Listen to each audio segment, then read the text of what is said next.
Bueno, este es una pincho en realidad muy de barrio con una connotación también muy emocional, porque claro, yo he vivido cerca de Cristina Enea pues prácticamente 30 años de mi vida, de una u otra forma, y los días de fiesta iba a comer a casa de mis padres, iba a comer pues un cocido, ¿no?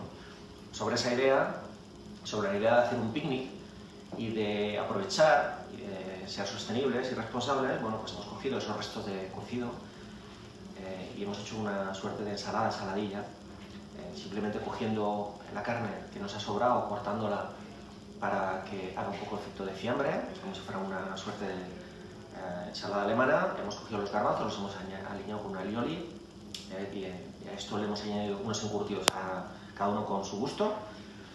Y le hemos puesto cebolleta, un poco de perejil y un poco de pimiento de espeleta. Al final es la típica ensalada súper refrescante, muy sabrosa y muy completa. Y como ya veis, además es pues muy de barrio, muy de bar de barrio. O sea que creo que lo vais a aprovechar y os va a encantar. Es imposible que a la gente no le guste.